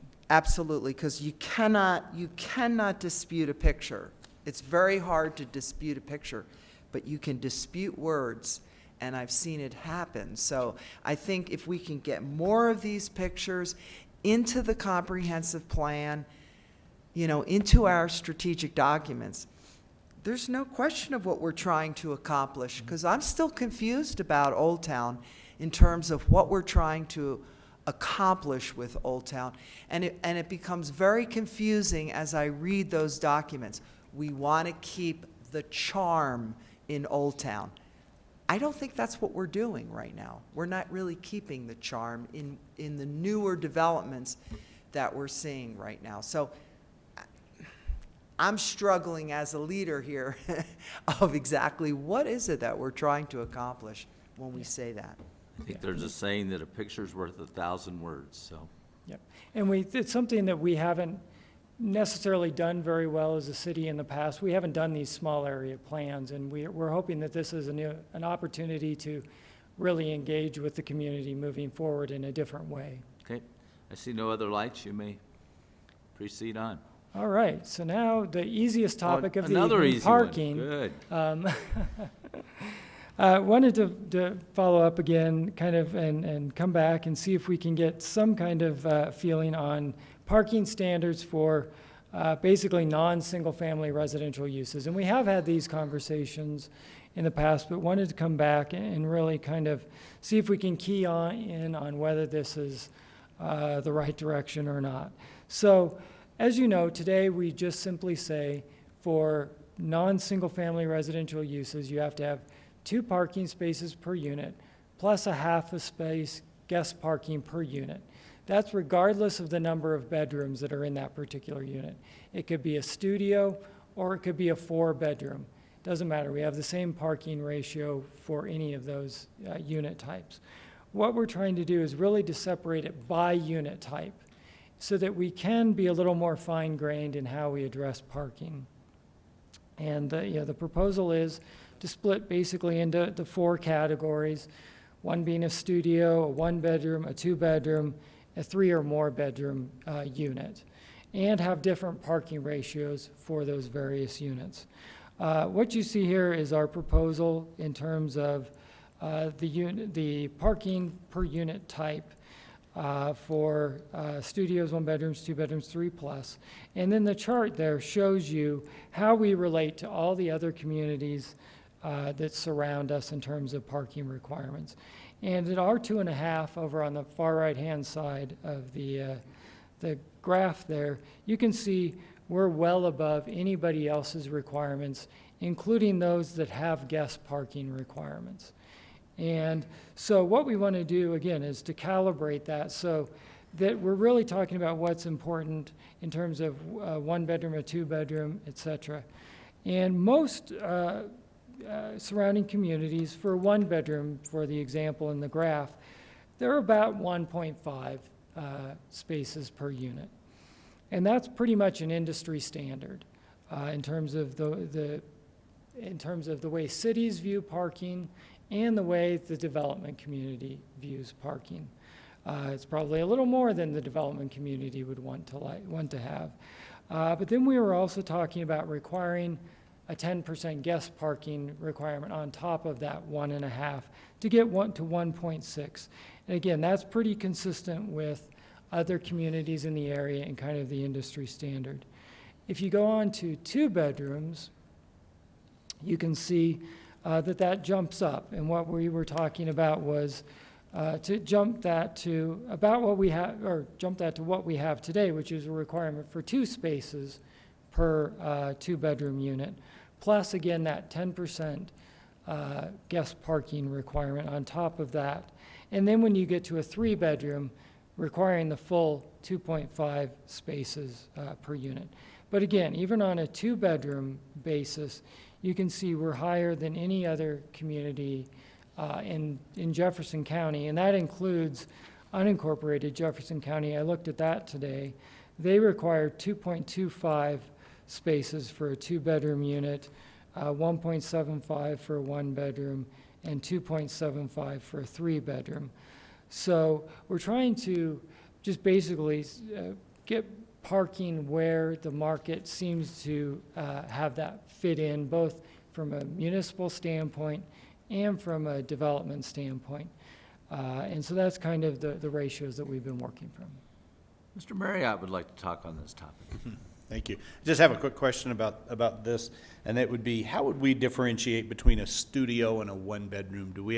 Will we have a definition in there that would say that? Yeah, basically a studio is just one room, and it actually has, I forget exactly how it's written in there, but it does have a size limitation. You can only go up to a certain size, and I don't remember exactly what that is. So I wonder if one of the unintended consequences of something like this might be that the development community might say, well, gosh, I could build, 41 bedrooms, or I could build 55 studios on the same footprint of land because of the parking requirement changes a bit between a studio and a 1-bedroom, and that would any enhancement there of limiting some ratio between studios and 1-bedrooms, or would we really even want to do that? I worry about the consequences of that, given that that's a relatively significant, almost a half a parking space per unit, not quite, but 4/10 of a parking space per unit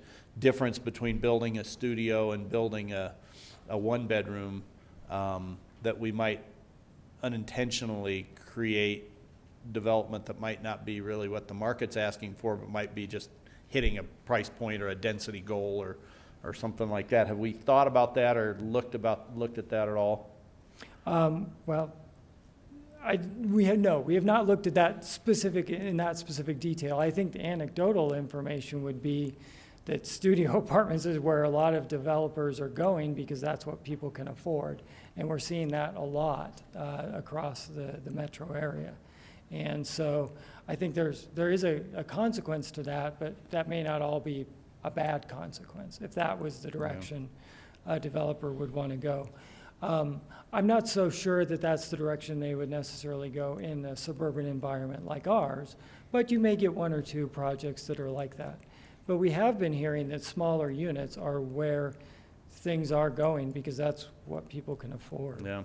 I guess my just initial reaction to it would be that I'd probably be more comfortable if if the parking requirement there were the same, or if not the same, if those were even closer together, so that the decision to whether you build a 1-bedroom or a studio is truly based on who's gonna buy it, or who's gonna rent it, or who's gonna occupy it, and not doesn't become as much of a calculation of my bottom line, I can get this many more if I do them as studios versus 1-bedrooms, and that we unintentionally create, using just that parking ratio, create something that maybe isn't as answering to the market. So that's just my first kind of thought about it. Okay, I don't see any other lights on this one, so. Okay. All right, then talking about a couple of different housing types. That would be an affordable unit, which we would define as something that's getting low-income housing tax credits. So this is an income-restricted project. And we've got a couple of examples up there in terms of what their parking ratios are as an aggregate.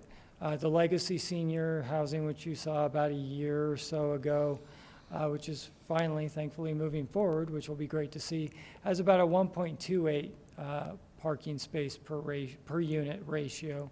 Willow Green, which is on Sheridan as well, that's 66th, has about a 1.72 space per unit ratio.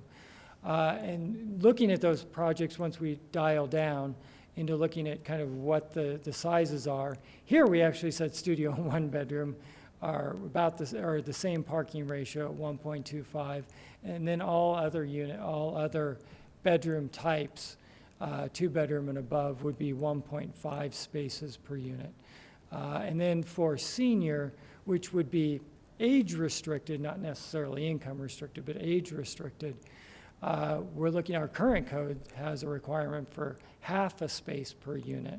We're talking about jumping that to 1 space per unit. And again, that's consistent with projects that we've had in the community. And those projects have been around for a while too. So it's something that we can gauge that they have worked.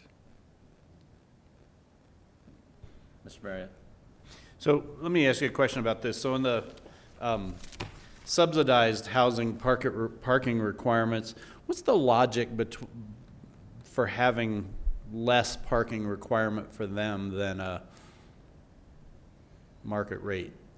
As a general rule, the folks that live in those communities do not have as many cars.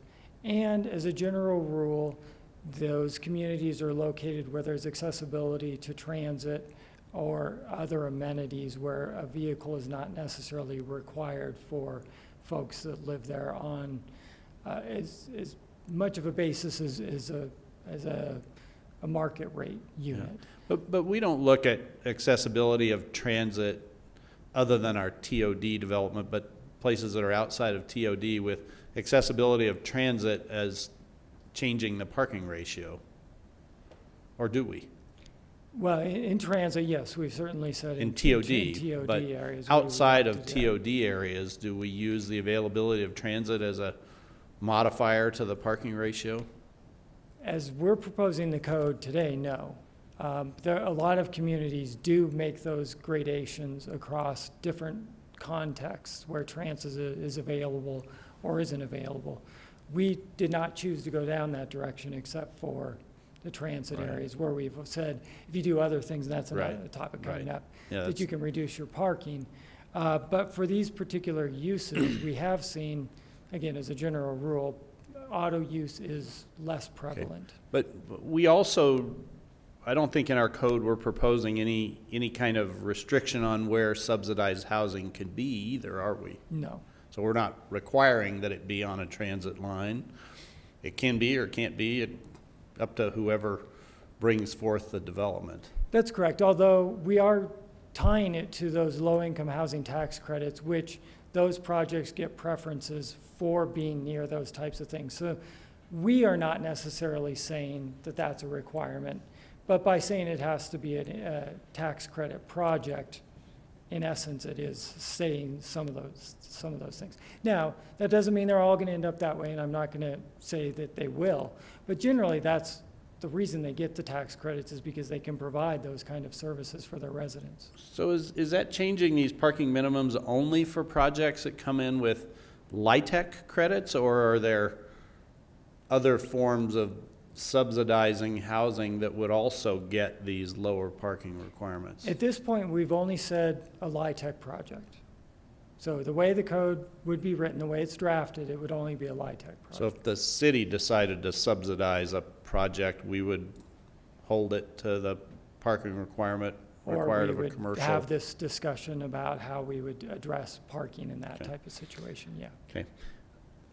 So this is a comment, not a question here. So I think the discussion you have on the sheet about the senior required parking is interesting because the senior housing where they're not required to build one space, they could build as low as a half a space per unit. They pretty much don't. And I think, to me, it looks like they pretty much have figured out what they need and they're building what they need. And so I think that's a good indication of what the market says. And I think also, I would agree, it passes my eye test that people living in senior housing, age-restricted housing, have fewer cars and drive less. I mean, to me, that makes sense. But subsidized housing that's subsidized by the LIHTC program, I can't find any logic that says that people who live there, whether they buy a unit or rent a unit, drive less or own fewer cars. I mean, you might even be able to make the argument that because they're less affluent, otherwise they wouldn't be able to live there, that they probably work more jobs than they, drive more. They might have, 2 jobs, a full-time and a part-time job that they drive to, and that they drive more than people who are more affluent who don't. So for me, I'm really having trouble with the changing, at least significantly, the requirement, the parking requirement for subsidized housing, other than unless we were going to just make the conscious decision that the city of Arvada has decided our way of subsidized housing, that we're going to commit subsidy to housing, and we're going to do it by imposing potentially a lack of parking on the people around a subsidized housing project. And so I don't know if you have any response to the logic, just the logic of doing that. I think a small parking, reduction might, I might be, like this one, the 1.25 spaces for a studio and a 1-bedroom. I probably wouldn't have any argument there, but a 3-bedroom unit with only 1.5 spaces, I just have a real hard time finding the logic of that. And I also have a hard time finding the logic of why it would be different for a market rate, somebody who takes a risk and builds their own project, versus one that brings forth a single certain type of federal subsidy to a housing project. So I don't know if you or any of my colleagues have an answer to that, but The only thing I'll add is we are in the process through the housing group, neighborhood. It's late, my mind is going. We're doing a housing survey of affordable housing study to determine what the needs are in Arvada. And as part of that, they also are looking at what incentives and what are the real conditions out there in terms of affordable and subsidized housing. So that may provide some additional discussion points as we move through that process. Let me follow that up with just one quick question to you. If the parking requirement for subsidized housing was the same as for non-subsidized housing, and somebody were to come forth with a LIHTC subsidized housing project, and does the city provide a process by which they can ask for a parking reduction? We could certainly do that. We don't have that in today's process. We don't have it in the current draft of the code. But again, that's something we could look at if that was the direction you would like us to take. What I'm kind of saying is, rather than giving them a parking reduction up front, regardless of what their project looks like, that they're welcome to come and ask, and we can evaluate each one on its merits about who might be living there, or how close it is to a transit line, or how conditions may have changed over the past 10 or 15 years about how much parking is required, rather than just taking a swing at it here, unless maybe we want to have the discussion about how the city wants to participate in subsidizing housing. It seems to me that it might be better to do that. So anyway, I'll listen to what everybody else has to say. Mr. Pfeiffer? You said subsidize a lot there, John.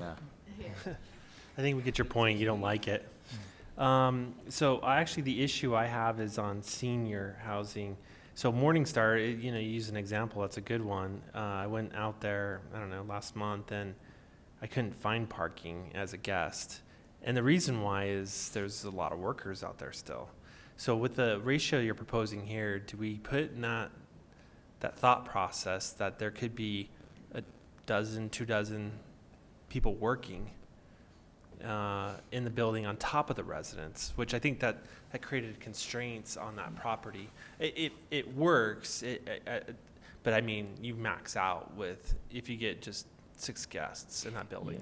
Now that particular project, I did try to separate out just the independent living piece only, but that does have a continuum of care components. So there are workers there. But where this senior would be independent senior living, just age restricted, but this would only be for those projects where they're they're fully mobile. Yeah, so not it's like for where their there own would be- apartments, basically. Yeah, so it wouldn't be arguing. where there were necessarily care providers on site. That's a different category. So, okay, so that ratio would have been higher in that case? Yeah. Okay, all right, thank you, Rob. Ms. Ford? Are you looking at Castlegate as one of the examples when you do your research on affordable housing?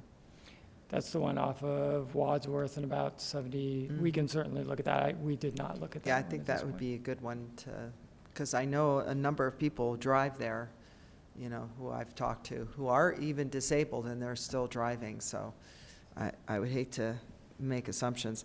And on Columbine Village, is that an independent living or no? It is, yes. So what independent. was the difference between that and Morningstar? Like, why did that have .92 spaces versus Morningstar, which had the 1 per unit? I'm not sure I can answer that question. I didn't do the research all the way back to the approval process. I just looked at projects that were senior-oriented, independent living facilities. And that was one that's, you know, right off of Wadsworth at about 52nd. And so it's a good example of it being close to a lot of amenities. And that's the parking ratio that was approved for that project when it was built. And do we look at their parking situation today in comparison, like with one another? Yeah, so that particular one, I went back to see if there were any code complaints that I could find. I could not find any code complaints. That doesn't necessarily mean it's an issue, but I did also drive by a couple of times and did not notice a full parking lot at those times I drove by. So that was just, again, a quick visual. I don't have any specific data on it. Okay, thanks. We've used Mr. Marriott in the past to drive around to look at parking. Yeah. Okay, I don't see any other lights. All right. Talking about parking in Old Town then, as we've discussed this a little bit before, the idea of creating some parking zones around Old Town and then south of Old Town in the transit area, where parking reductions could be possible for various types of uses. So what you see here is kind of the current proposal, which is in Zone A, which is the core of Old Town, that any new development could request or could receive up to a 40% reduction in the amount of parking that's off-street parking that's required, as long as they meet certain elements. Things like they have bike share opportunities. They have, I can't find my sheet here. They have valet parking. It's the proximity to transit.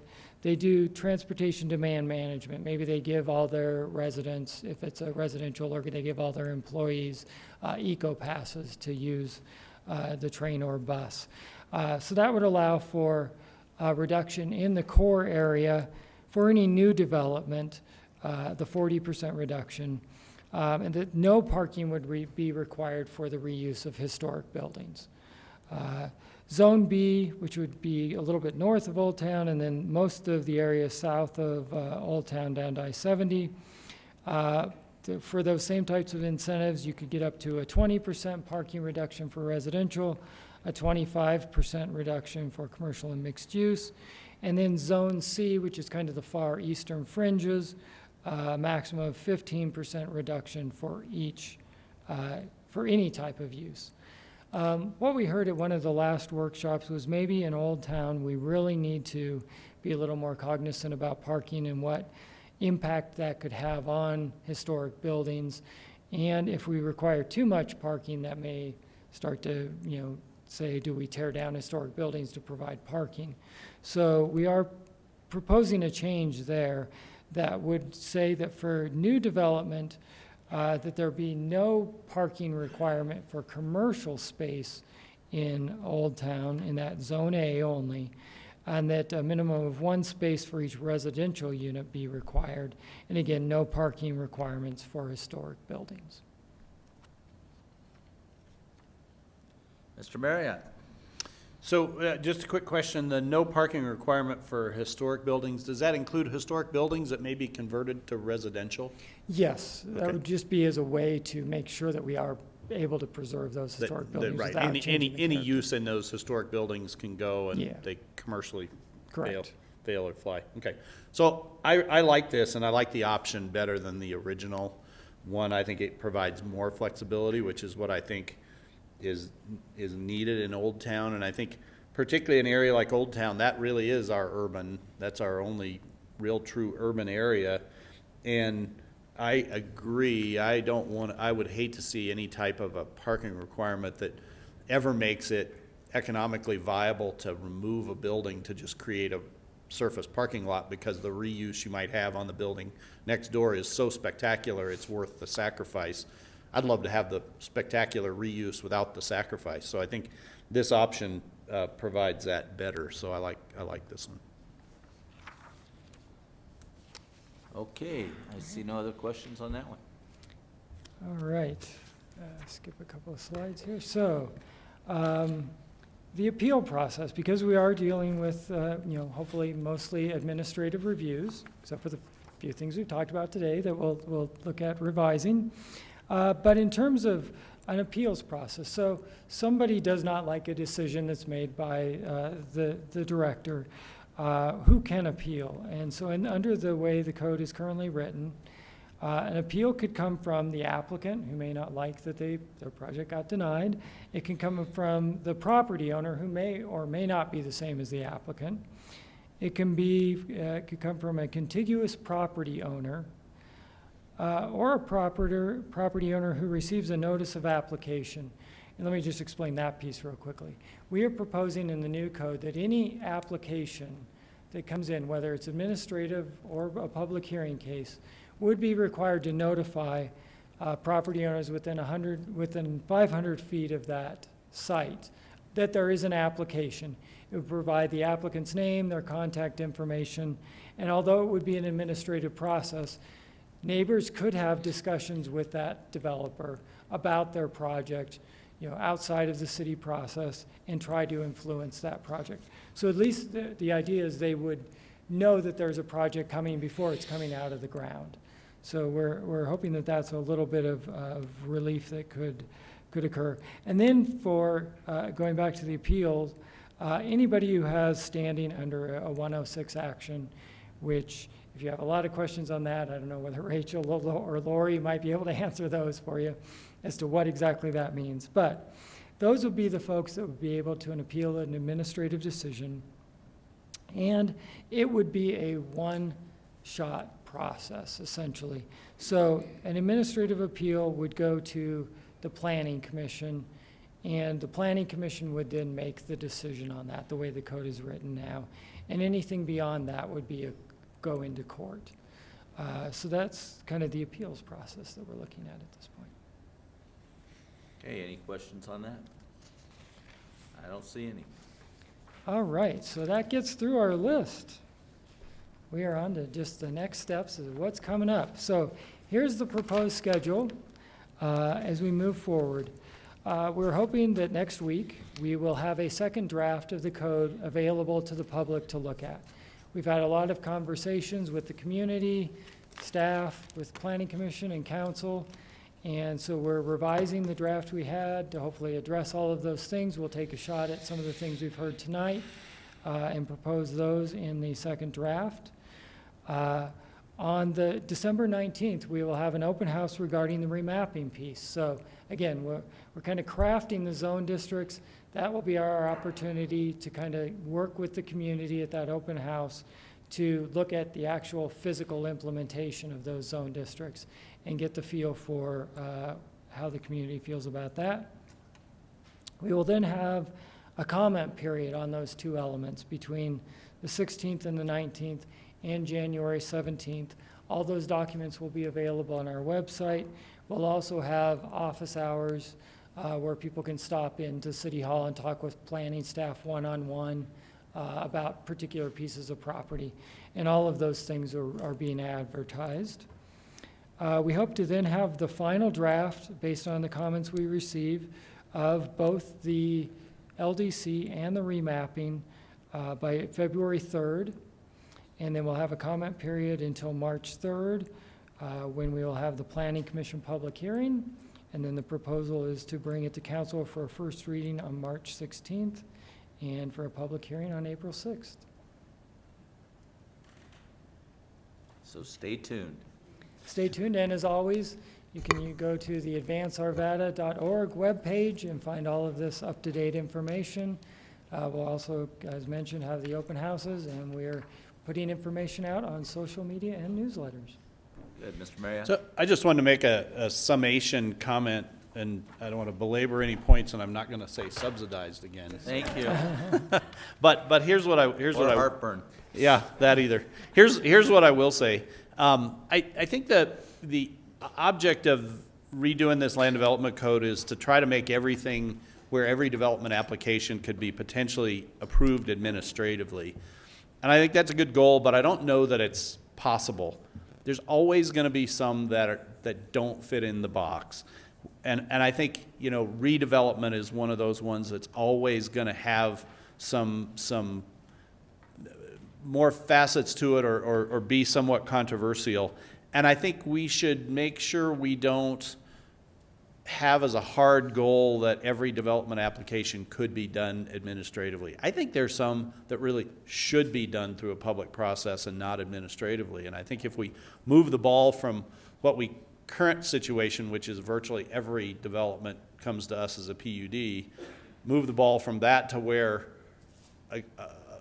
a bunch of them don't come to us and get administratively approved. I think we've succeeded greatly by doing that. And so in the places within this that they've become apparent as we've gone through this year-plus long process, the places where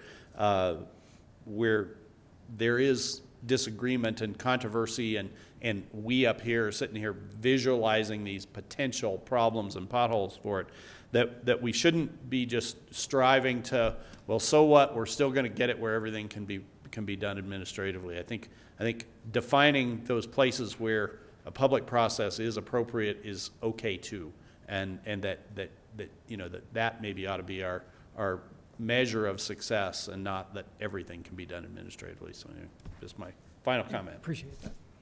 Very good. I see no other comments. Mr. Devon, anything else you need from us? No, nothing else, Mayor, but I would like to maybe add a little bit more perspective. I want to thank the council because he gave us some really great feedback tonight, and I think we heard you very well, and we'll come back with that feedback in mind. Also want to thank Rob for spending 2 hours going through all this information with you. It's an arduous task to update a land development code, and our team has taken that on. They've taken it on with a very positive attitude, and they're doing their best to present this information to you, and I want to thank them for doing that, and we'll continue to work hard to get this finalized. Yeah, I for one appreciate our team who's doing the presentations, because I think an earlier methodology just was kind of probably rubbing council not necessarily the right way, so it's good. Okay, I see nothing else to come before us. We stand adjourned. Thank you.